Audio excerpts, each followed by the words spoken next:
Hi there, this is Debbie Delbridge, ready for another demon story. I am Deborah Delbridge, author of Real Stories of Angels, Demons, and the Supernatural, and I do have a few more demon stories to tell before I share some of my angel stories and some of my supernatural experiences.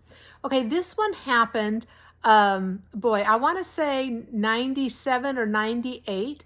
I was with a friend of mine, Jim McMahon, and he's a mobile mechanic. He decided, hey, I should probably look into buying a house.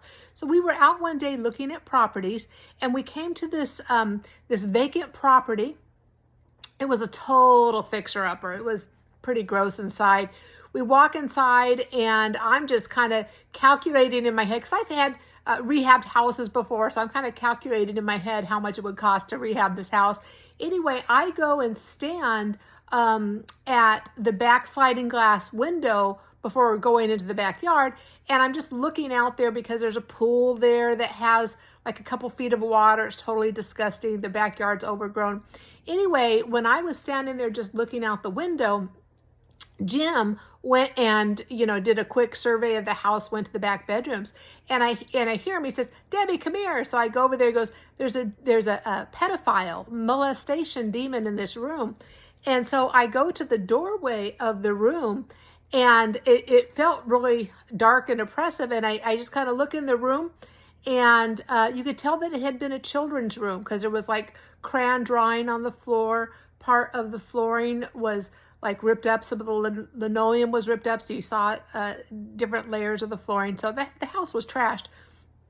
So I said, okay, Jim, let's go. Because, whenever I come across a situation like that, I consider it my duty to clean house for whoever the potential buyer is, so they don't inherit, a molestation, pedophile spirit into this bedroom. Because obviously somebody buying a 3 or 4 bedroom house probably has children, and you don't want that wrong spirit in there.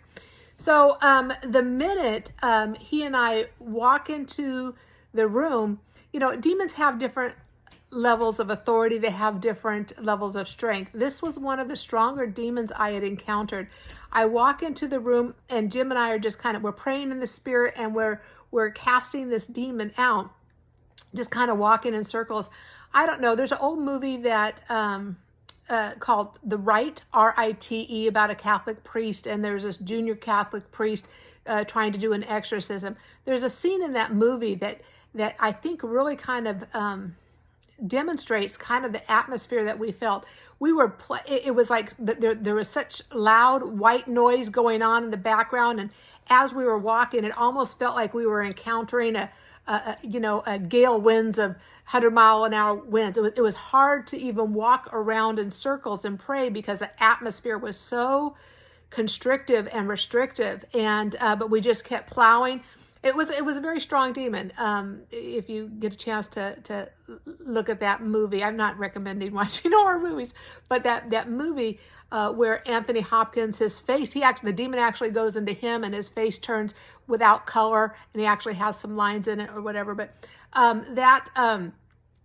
that atmosphere of what that movie captured was really like what was going on in this room. There was an intensity of the spirit and plowing, and I don't know how long it lasted, a few minutes maybe, probably less than 10, maybe more than 5 of us just plowing and casting this demon out, and then suddenly silence. So all the white noise, all the resistance in the atmosphere that was like, you probably have had dreams like that where you're trying to walk and you can't walk because something's like grabbing your leg.